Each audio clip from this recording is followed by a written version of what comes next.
bisnis dan keuntungan dan kerugian komunikasi dalam kelompok kecil. Maaf, saya potong dulu. Ini kelompoknya komplit atau tidak? Tidak, Pak. Pak Asnama Ridwan Muhammad Syah tidak hadir Pak hari ini. Ridwan Muhammad Syah. Oke, saya tandain dulu ya.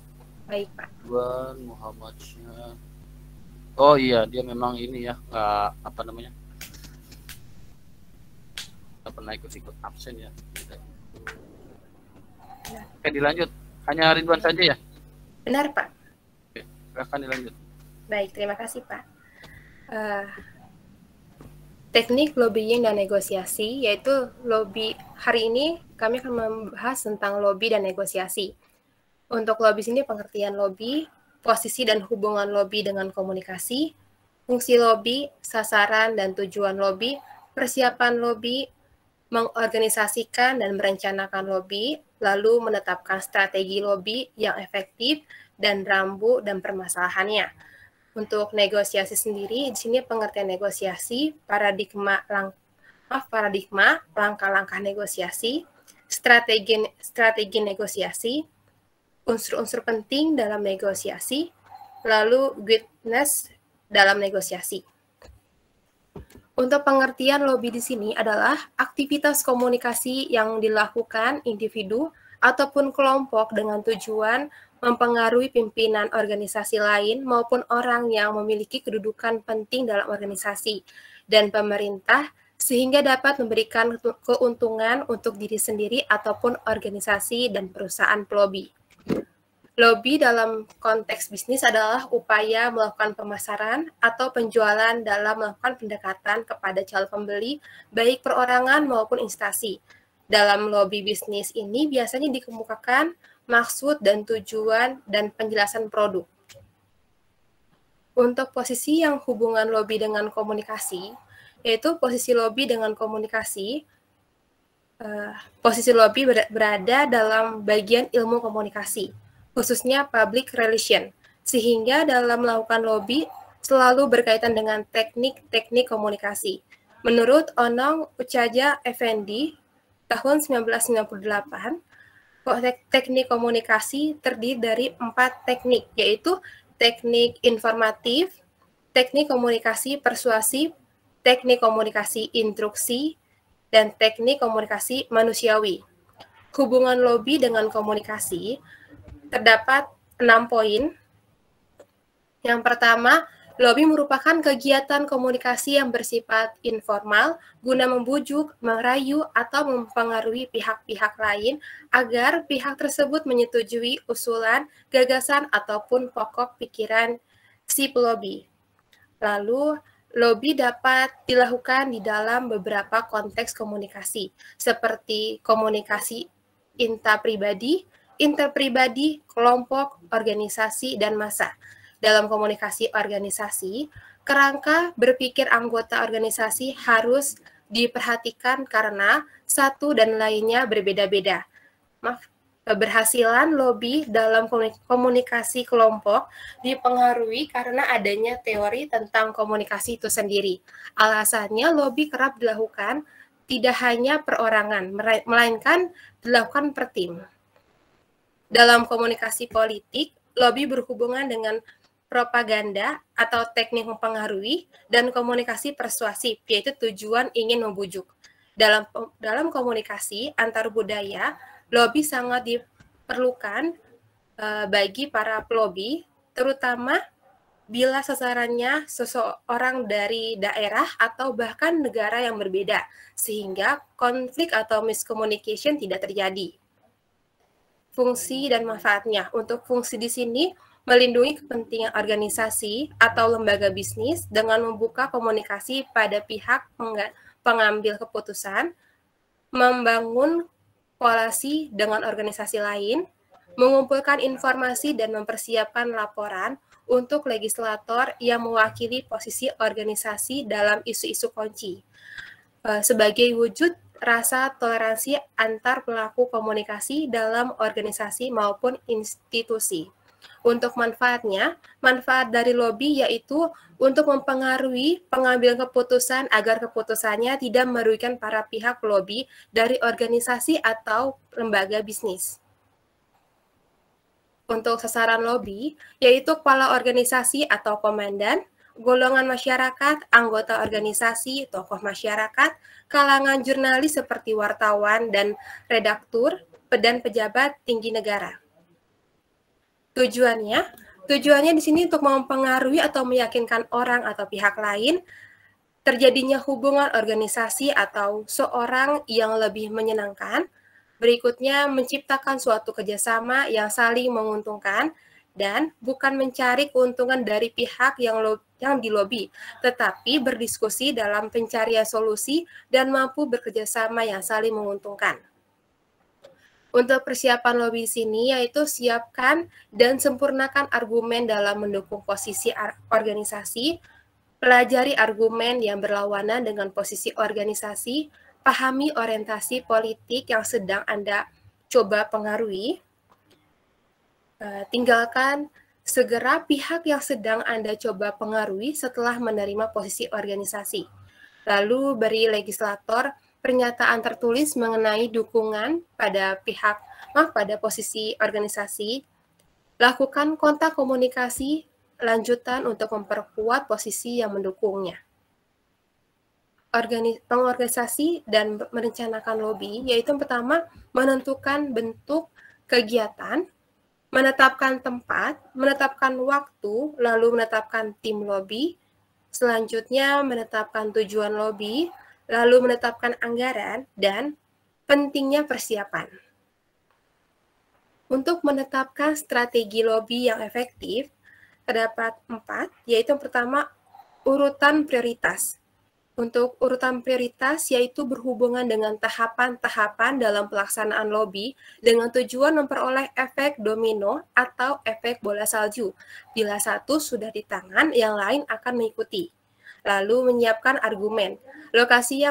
Lobi yang berhasil yaitu lobi yang didasari dengan pendekatan yang baik dan benar. Akan tetapi, lobi yang mampu membantu upaya pencapaian tujuan organisasi atau perusahaan tidaklah mudah. Berbagai persyaratan dan data pendukung sangat diperlukan. Lalu merumuskan ide dan usulan. Setelah perencanaan dirumuskan, maka kunci terakhir adalah bagaimana menjual idenya. Lobi adalah teknik komunikasi, bagaimana cara Anda menjual pesan agar pesan tersebut dibeli oleh sasaran lobi. Dan terakhir, memberikan makan rohani lobi. Yang dimaksud dengan makanan rohani di sini adalah untuk tetap membuat Anda mampu mengisi kegiatan lobi dengan pemikiran yang brilian.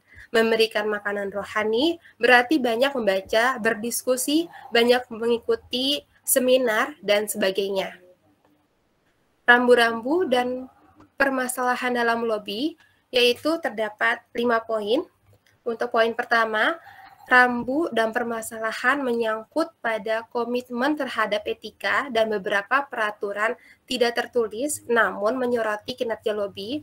Lalu, pelobi dapat menggunakan teknik komunikasi dan psikologi, misalnya menggunakan pendekatan religi dan budaya, sambil melengkapi dengan data dan informasi yang benar untuk menggolongkan lobinya. Lalu networking sangat diperlukan karena selain memberikan keunggulan, bersaing juga kadang dibutuhkan orang yang akan kita lobby. Yang keempat, sebaiknya dibuatkan dengan perencanaan yang matang. Dan terakhir, hindari kegiatan yang dapat melukai hati masyarakat. Masyarakat yang terluka sama artinya dengan menciptakan musuh baru buat kita maupun organisasi dan perusahaan. Negosiasi. Negosiasi adalah sebuah bentuk interaksi sosial saat pihak-pihak yang terlibat berusaha untuk saling menyelesaikan tujuan yang berbeda dan bertentangan. Menurut Kamus Oxford, negosiasi adalah satu cara untuk mencapai suatu kesepakatan melalui diskusi formal. Negosiasi merupakan suatu proses saat dua pihak mencapai perjanjian yang dapat memenuhi kepuasan semua pihak yang berkepentingan dengan elemen-elemen kerjasama dan kompetisi, termasuk di dalamnya tindakan yang dilakukan ketika berkomunikasi, bekerja sama, atau mempengaruhi orang lain dengan tujuan tertentu. Dalam buku Teach Yourself Negotiating, karangan Phil Baguley, definisi negosiasi yaitu suatu cara untuk menetapkan keputusan yang dapat disepakati dan diterima oleh dua pihak dan menyetujui apa dan bagaimana tindakan yang akan dilakukan di masa mendatang. Contoh kasus seperti Christopher Columbus meyakinkan Ratu Elizabeth untuk membiayai ekspedisinya saat Inggris perang besar dengan memakan banyak biaya atau sengketa pulau Sipadan dan Ligitan, pulau yang berada di perbatasan Indonesia dengan Malaysia, antar Indonesia dengan Malaysia. Untuk karakteristik utama negosiasi, yang pertama senantiasa melibatkan orang baik sebagai individual, perwakilan organisasi atau perusahaan sendiri, atau dalam kelompok. Kedua, memiliki ancaman terjadinya atau di dalamnya mengandung konflik yang terjadi dari awal sampai terjadi kesepakatan dalam akhir negosiasi. Yang ketiga, menggunakan cara-cara pertukaran sesuatu baik berupa tawar-menawar ataupun tukar-menukar. Yang keempat, hampir semua berbentuk tatap muka yang menggunakan bahasa lisan, gerak tubuh, maupun ekspresi wajah. Yang kelima, negosiasi biasanya menyangkut hal-hal di masa depan atau sesuatu yang belum terjadi dan kita inginkan terjadi.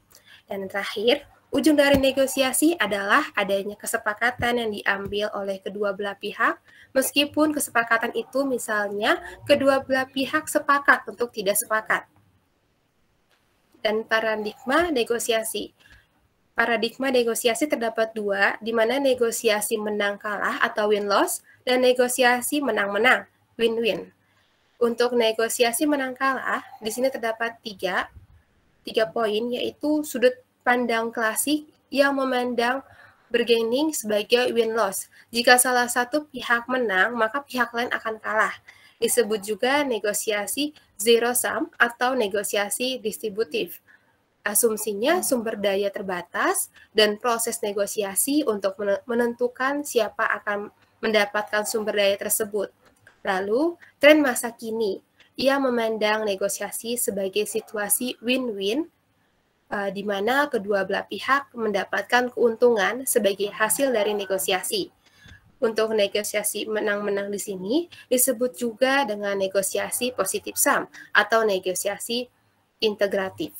Selanjutnya, untuk langkah-langkah dalam negosiasi akan dibawakan oleh Kak Putri. Dipersilakan Kak Putri. Baik, terima kasih Kak Kori.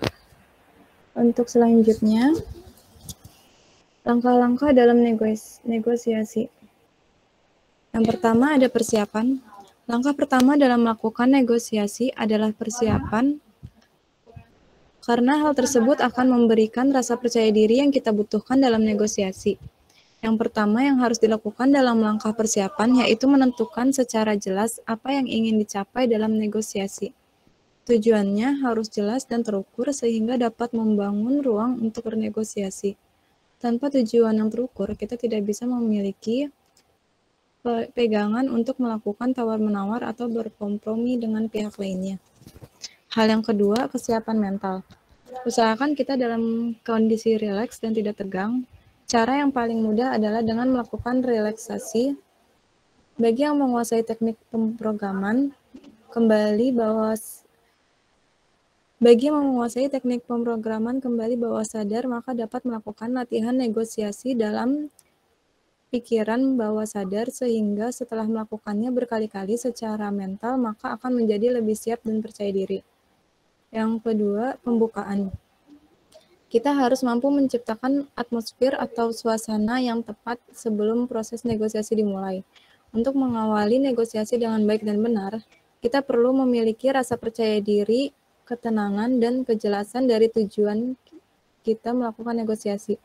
Ada 3 sikap yang perlu kita kembangkan dalam mengawali negosiasi, yaitu menyenangkan, tegas, tidak pelin-pelan, dan teguh dalam pendirian. Senyum juga salah satu hal yang kita perlukan dalam mengawali sebuah negosiasi sehingga hal tersebut akan memberikan perasaan nyaman dan terbuka bagi kedua belah pihak. Berikut tahapan dalam mengawali sebuah negosiasi. Yang pertama, jangan memegang apapun di tangan kanan ketika memasuki ruangan negosiasi. Ulurkan tangan untuk berjabat tangan terlebih dahulu.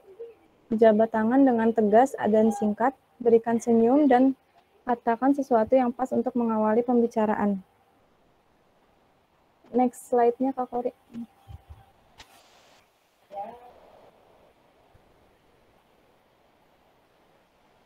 Selanjutnya, memulai proses negosiasi. Langkah pertama dalam memulai proses negosiasi yaitu menyampaikan apa yang menjadi keinginan atau tuntutan kita. Yang perlu diperhatikan dalam proses penyampaian tujuan yaitu, yang pertama, tunggu saat yang tepat bagi kedua pihak untuk memulai pembicaraan pada materi pokok negosiasi. Yang kedua, sampaikan pokok-pokok kegiatan. Yang kedua, sampaikan pokok-pokok keinginan atau tuntutan pihak secara jelas, singkat, dan penuh percaya diri. Yang ketiga, tekankan bahwa Anda atau organisasi berkeinginan untuk mencapai suatu kesepakatan dengan mereka. Yang keempat, sediakan ruang untuk tawar-menawar dalam negosiasi. Jangan membuat hanya dua pilihan, ya atau tidak. Hal kedua dalam tahapan permulaan proses negosiasi yaitu mendengarkan dengan efektif apa yang ditawarkan atau yang menjadi tuntutan pihak lain. Mendengar dengan efektif memerlukan kebiasaan dan teknik tertentu. Misalnya bagaimana mengartikan gerak tubuh dan ekspresi wajah pembicara. Usahakan selalu membangun kontak mata dengan pembicara dan berada dalam kondisi rileks namun penuh perhatian. Yang keempat, zona tawar-menawar atau the bargaining zone. Dalam proses inti negosiasi yaitu proses tawar-menawar. Perlu untuk mengetahui the bargaining zone ini adalah suatu wilayah ruang yang dibatasi oleh harga penawaran pihak penjualan dan tawaran awal oleh pembeli. Kesepakatan kedua belah pihak yang paling baik adalah terjadi dalam wilayah yang disebut final offer zone yang dibatasi oleh sellers realistic price dan buyers realistic price yang biasanya kesepakatan terjadi ketika terdapat suatu overlap antara pembeli dan penjual dalam wilayah final offer zone. Yang kelima, membangun kesepakatan.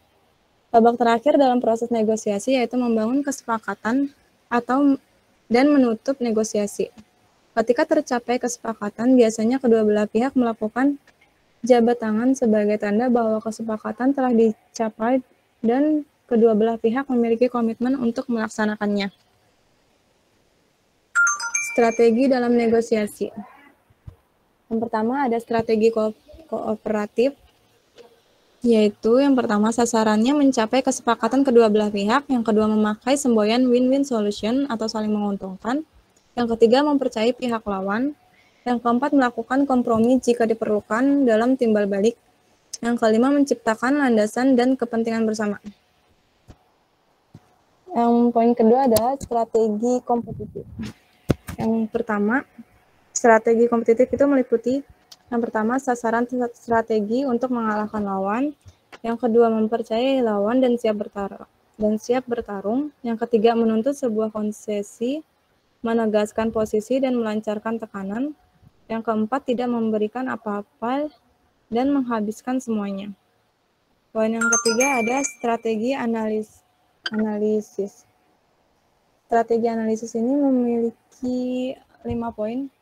Yang pertama, mempunyai filosofi bahwa seorang negosiator adalah pemecah, bukan seorang petarung. Yang kedua, memandang negosiasi sebagai bentuk latihan dalam memecahkan masalah dan bukannya sebagai permainan. Yang ketiga, berusaha kreatif dan bersama-sama mencari alternatif solusinya. Yang keempat, menggunakan kriteria yang objektif dalam mengambil keputusan. Yang kelima, membuat alasan yang rasional dan bukan atas dasar perusahaan.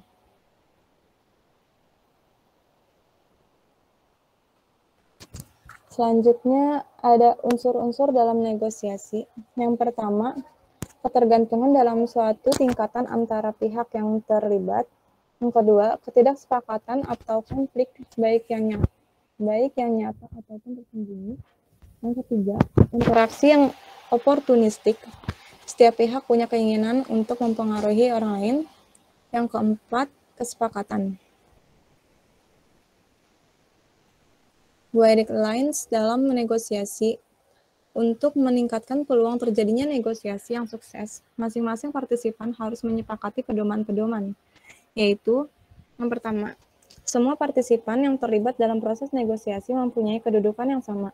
Yang kedua, salah satu pihak berbicara, pihak yang lain akan mendengarkan. Ketiga, jika seorang partisipan merasa bahwa mereka harus menginterupsi, mereka harus meminta izin atau tanda kepada orang yang sedang berbicara. Yang keempat, masing-masing partisipan harus memperlakukan partisipan lain dengan hormat. Yang kelima, tidak mengkritik atau memberi komentar yang kasar. Yang keenam, apabila kedua belah pihak mempunyai masalah di masa lalu, tidak boleh untuk mengungkitnya. Penulisan laporan bisnis. Di sini, yang pertama, ada pengertian dari laporan bisnis. Menurut Herta A. Murphy dan Herbert W.H., laporan bisnis adalah laporan yang memiliki sifat netral, tidak memihak, memiliki tujuan yang jelas, dan berisi memiliki tujuan yang jelas dan berisi rencana penyajian fakta kepada cara penyajian fakta kepada seorang atau lebih untuk tujuan bisnis tertentu. Menurut Hemstreet dan Betty, laporan bisnis adalah suatu pesan-pesan objektif yang disusun secara teratur dan digunakan untuk menyampaikan informasi dari suatu bagian organisasi atau dari suatu institusi organisasional atau dari suatu institusi atau lembaga ke lembaga yang lain guna membantu pengambilan keputusan atau pemecahan masalah. Maka dapat disimpulkan bahwa suatu laporan bisnis mempunyai berbagai karakteristik seperti netral, tidak memihak, objektif, penyampaian informasi baik intern maupun ekstern, biasanya diminta oleh mereka yang memiliki kewenangan lebih tinggi dan memiliki suatu tujuan tertentu, yaitu membantu pemecahan masalah atau pengambilan keputusan. Bagi suatu perusahaan, penulisan laporan bisnis digunakan untuk memenuhi berbagai keperluan, yaitu yang pertama, untuk memonitor dan mengendalikan operasional perusahaan, misalnya laporan operasional dan laporan kegiatan personal. Yang kedua, untuk membantu mengimplementasikan kebijakan-kebijakan dan prosedur-prosedur yang telah ditetapkan perusahaan, misalnya kebijakan penempatan posisi kerja. Yang ketiga, untuk memenuhi persyaratan hukum dan peraturan-peraturan yang berlaku bagi perusahaan, misalnya laporan pajak, laporan analisis dampak lingkungan, dan laporan ketenagakerjaan. Yang keempat, untuk mendokumentasikan presentasi kerja yang diperlukan baik untuk keperluan internal maupun eksternal, misalnya laporan perkembangan dan laporan akhir suatu kegiatan. Yang kelima, untuk menganalisis informasi dan memberikan bimbingan bagi pengambilan keputusan-keputusan atau isu-isu tertentu, misalnya laporan penelitian atau riset. Yang keenam, untuk memperoleh sumber pendanaan atau membuka bisnis baru, misalnya proposal penjualan. Penggolongan rapat bisnis. Penggolongannya dari menurut fungsinya, lalu laporan analitikal, lalu menurut subjeknya, menurut formalitasnya, kemudian menurut keasliannya, lalu menurut frekuensinya, menurut jenisnya, menurut kegiatan proyek, dan terakhir menurut pelaksanaan pertemuan. Persiapan sebelum penulisan laporan bisnis. Tahapan pertama melakukan analisis masalah yang mencakup tujuan penyusunan laporan.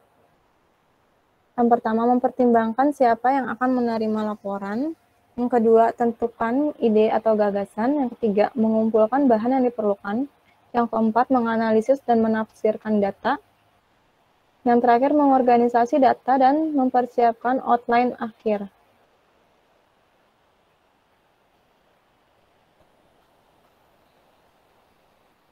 Selanjutnya akan dilanjutkan oleh Rika Rahayu. Putri. Bagian pokok laporan bisnis yang pertama yaitu pendahuluan. Dalam bagian pendahuluan terdapat 11 hal yang perlu dipertimbangkan, yaitu memberi kuasa adalah orang yang meminta laporan, layout atau rencana presentasi, menceritakan pada pembaca apa saja yang akan dibahas dalam laporan bisnis. Masalah biasanya didefinisikan pada awal bab pendahuluan sebelum maksud atau tujuan laporan bisnis dinyatakan. Maksud penulisan laporan bisnis harus nampak dalam bagian pendahuluan. Ruang lingkup berkaitan dengan luas cakupan atau batas suatu pokok bahasan untuk sebuah laporan bisnis. Metodologi mengacu pada metode pengumpulan informasi, sumber-sumber primer dan sekunder yang meliputi publikasi, majalah, jurnal, surat kabar, catatan perusahaan, surat, memo, hasil wawancara, karyawan, dan sebagainya. Latar belakang, definisi istilah, keterbatasan, rekomendasi. Yang kedua yaitu teks. Bagian terpanjang dari suatu laporan bisnis yaitu teks. Dalam bagian ini kita dapat membahas dan mengembangkan hal-hal penting secara rinci. Di samping itu, bagian ini dapat membantu kita mencapai maksud penulisan laporan bisnis. Penulisan laporan bisnis yang baik harus mencakup temuan fakta yang penting dan relevan dan membuang hal-hal yang tidak perlu dan tidak relevan dengan maksud penulisan laporan bisnis tersebut. Yang ketiga yaitu penutup. Bagian penutup berfungsi untuk merangkum laporan secara menyeluruh, mengambil kesimpulan, atau memberi rekomendasi.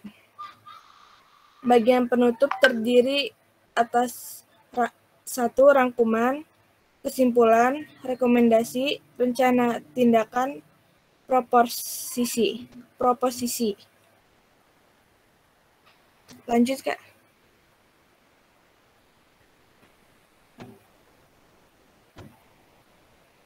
Cara menyusun tubuh laporan bisnis. Ada dua cara yang dapat digunakan untuk menyusun tubuh laporan bisnis, yaitu secara deduktif dan induktif.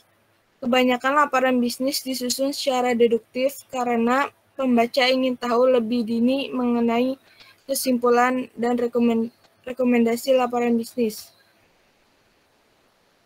Secara deduktif, yaitu menggambarkan laporan dari belakang ke depan, atau menjelaskan ide pokok atau rekomendasi terlebih dahulu. Sebelum hal-hal rinci dijelaskan, dalam suatu laporan panjang, pembaca biasanya lebih suka menggunakan cara deduktif, karena ia memberikan kepada pembacanya suatu gambaran yang cepat sebelum mereka mengetahui secara lebih rinci.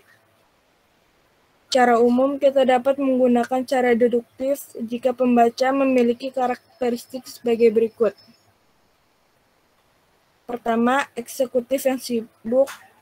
Kedua, lebih suka untuk menentukan suatu dan segera. Tiga, ingin mengetahui good news atau informasi netral. Yang keempat, ingin menganalisis data lebih baik. Dan hal ini akan menjadi lebih mudah jika kesimpulan dan rekomendasi dicantumkan pada awal laporan. Yang kelima, ingin mengetahui pandangan penulis secara segera. Dengan segera, lebih menyukai laporan yang disusun dengan cara deduktif. Yang kedua, cara induktif. Dengan cara induktif, kita menjelaskan fakta-fakta yang ada sebelum ide-ide pokok. Kesimpulan dan rekomendasi dikemukakan. Penyajian fakta-fakta serta bahan pendukung lainnya sebelum sampai pada bagian kesimpulan atau rekomendasi. Kita dapat mengembangkan teks dengan cara-cara sebagai berikut.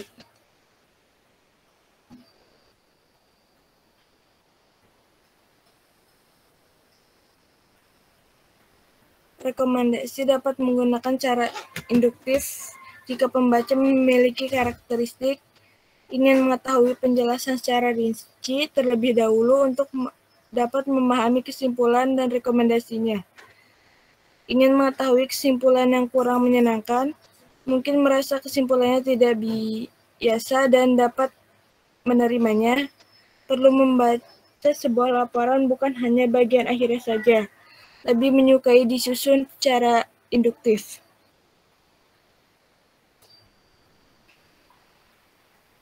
Cara menyusun teks laporan bisnis. Salah satu tugas yang cukup rumit dalam membuat laporan bisnis adalah memutuskan cara terbaik untuk menyusun fakta-fakta yang tersedia sehingga membentuk bagian teks laporan bisnis. Cara mengembangkan teks yaitu dengan 1. Membuat topik-topik atau kriteria, 2. Menyusun urutan suatu peristiwa atau kejadian-kejadian, yang ketiga mendeskripsikan lokasi atau tempat, yang keempat menjelaskan suatu proses atau prosedur,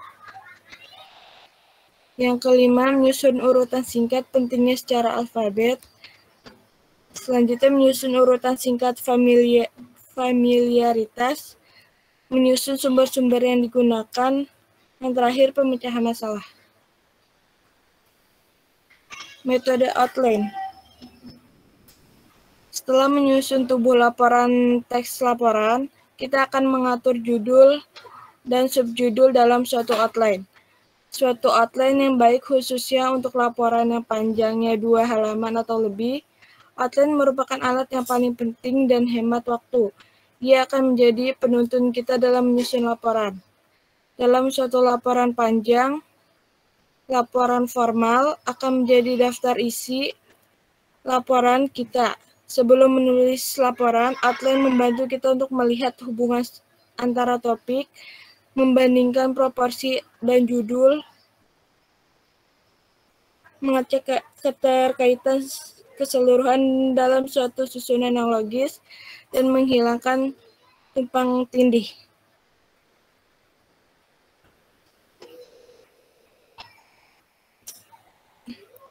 Materi yang terakhir yaitu komunikasi kelompok kecil. Lanjut, Kak. Kak, bisa digedein nggak Kak layarnya? Gimana Kak, maaf? Layarnya bisa digedein nggak? Soalnya Kecil banget ya, tunggu ya. Sebentar. Oke.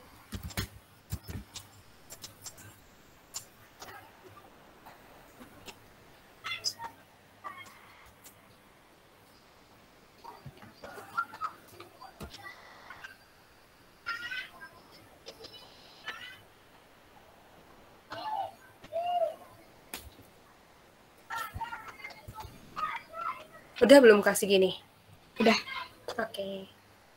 Pengertian komunikasi kelompok kecil merupakan komunikasi yang berlangsung secara tatap muka karena komunikator dan komunikan berada dalam situasi saling berhadapan dan saling melihat. Para anggotanya saling berinteraksi satu sama lain dan lebih intens. Menurut Shaw, kelompok kecil adalah suatu kumpulan individu yang dapat mempengaruhi satu sama lain, memperoleh beberapa kepuasan satu sama lain, berinteraksi untuk beberapa tujuan, mengambil peranan terikat satu sama lain, dan berkomunikasi tatap muka. Menurut Michel Bourgon dalam Wiryanto 2005, komunikasi kelompok sebagai interaksi secara tatap muka antara 3 orang atau lebih, dengan tujuan yang telah diketahui seperti berbagi informasi, menjaga diri, pemecahan masalah, yang mana anggota-anggotanya dapat mengikat karakteristik pribadi anggota-anggota yang lain secara tepat. Ada kesamaan, yakni adanya komunikasi tatap muka, dan memiliki susunan rencana kerja tertentu untuk mencapai tujuan kelompok.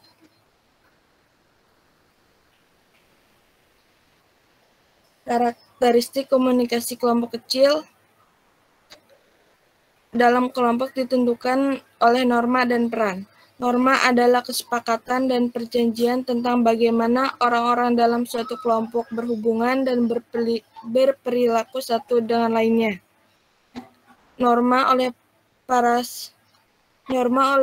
sosiolog disebut dengan hukum ataupun aturan, yaitu perilaku-perilaku apa saja yang pantas dan tidak pantas untuk dilakukan dalam suatu kelompok. Ada 3 kategori norma kelompok, yaitu norma sosial, yaitu mengatur hubungan di antara para anggota kelompok. Yang kedua, norma prosedural, yaitu menguraikan dengan lebih rinci bagaimana kelompok harus beroperasi, seperti bagaimana suatu kelompok harus membuat keputusan, apakah melalui suara mayoritas ataukah dilakukan pembicara sampai tercapai kesepakatan. Norma tugas, yaitu memusatkan perhatian pada bagaimana suatu pekerjaan harus dilakukan. Norma selalu ada dalam kelompok bagaimanapun kecilnya suatu kelompok. Norma di dalam kelompok mengidentifikasi anggota kelompok itu berperilaku seperti benar atau salah, baik atau buruk, cocok atau tidak cocok, serta diizinkan atau tidak diizinkan. Tiap kelompok menetapkan sistem nilai dan konsep perilaku normatif mereka sendiri. Pengembangan norma dalam suatu kelompok digunakan untuk mengatur perilaku anggota kelompok. Sikap dan tanggapan anggota kelompok terhadap norma dapat bermacam-macam. Ada anggota yang tunduk pada norma dengan terpaksa karena ia termasuk dalam kelompok yang bersangkutan, tetapi ada pula yang tunduk pada norma dengan penuh perhatian dan penuh kesadaran sehingga norma kelompok dijadikan normanya sendiri. Tipe komunikasi kelompok kecil. Menurut Ronald B. Adler dan George Rodman dalam bukunya Understanding Human Communication, membagi kelompok kecil ada 3 tipe, yaitu kelompok belajar atau learning group. Kata belajar atau learning tidak tertuju pada pengertian pendidikan sekolah saja, namun juga termasuk belajar dalam kelompok, seperti kelompok keterampilan, kelompok belajar musik, kelompok bela diri, kelompok diskusi, dan sebagainya. Tujuannya yaitu untuk meningkatkan informasi, pengetahuan, dan kemampuan diri para anggotanya. Yang kedua, kelompok pertumbuhan. Kelompok pertumbuhan memusatkan perhatiannya kepada permasalahan pribadi yang dihadapi para anggotanya. Wujud nyatanya yaitu kelompok bimbingan perkawinan, kelompok bimbingan psikologi, kelompok terapi, serta kelompok yang memusatkan aktivitasnya pada pertumbuhan keyakinan diri, yang biasa disebut dengan consciousness raising group. Yang ketiga, kelompok pemecahan masalah, problem solving group. Kelompok ini bertujuan untuk membantu anggota kelompok lainnya dalam memecahkan masalahnya. Kelompok akan memberi akses informasi pada individu sehubungan dengan masalah yang dialaminya, berupa pengalaman anggota kelompok lain ketika menghadapi masalah yang sama, atau informasi lain yang dapat membantu individu memecahkan masalahnya. Kelompok juga memberikan kekuatan emosional kepada individu dalam membuat keputusan dan melakukan sebuah tindakan untuk mengatasi masalah individu. Menurut Bungin 2006. Tujuan komunikasi kelompok kecil. Yang pertama, tujuan personal, yaitu alasan orang untuk mengikuti kelompok dapat dibedakan 4 kategori utama. Hubungan sosial, penyaluran, kelompok terapi, dan belajar. Tujuan pekerjaan, komunikasi kelompok kecil sering digunakan untuk menyelesaikan 2 tugas umum, yaitu pembuatan keputusan dan pemecahan masalah.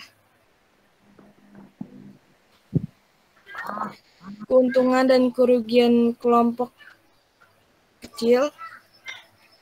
Keuntungannya yaitu sumber informasi dan pendapat yang banyak, sehingga tidak melihat dari satu sudut pandang saja. Yang kedua, saling memotivasi untuk memberikan pendapatnya dalam kelompok. Yang ketiga, anggota kelompok yang pemalu atau tidak bisa mengungkapkan pendapatnya dapat mengungkapkan pendapatnya di dalam kelompok kecil dibanding dengan kelompok besar. Yang keempat, anggota kelompok terikat pada pelaksanaan keputusan karena terlibat dalam proses pengambilan keputusan. Yang kelima, dapat meningkatkan kemampuan individu dalam kelompok. Kerugiannya, diskusi yang dilakukan dalam kelompok memerlukan waktu yang relatif lama jika dibandingkan dengan sendiri-sendiri. Yang kedua, sering terjadi pembicaraan yang berlarut-larut mengenai suatu topik. Yang ketiga, penyimpangan yang tidak ditegur. Yang keempat, anggota yang diam sering tidak mendapat kesempatan untuk mengemukakan pendapat karena terdapat anggota yang lebih dominan dalam kelompok tersebut. Yang kelima, jalannya kelompok kecil sering didominasi oleh orang-orang tertentu.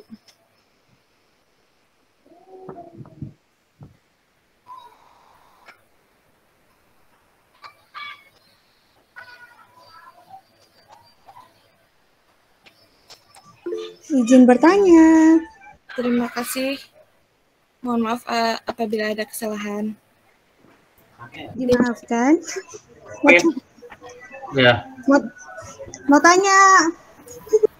silakan. Izin Ada yang mau bertanya, bertanya? Masih ada 2 kelompok lagi kan ya? Iya, Pak. Saya, Pak. Ya, masih bisa, masih ada waktu ya. mau tanya Pak. Saya, Pak. Ya, Ya,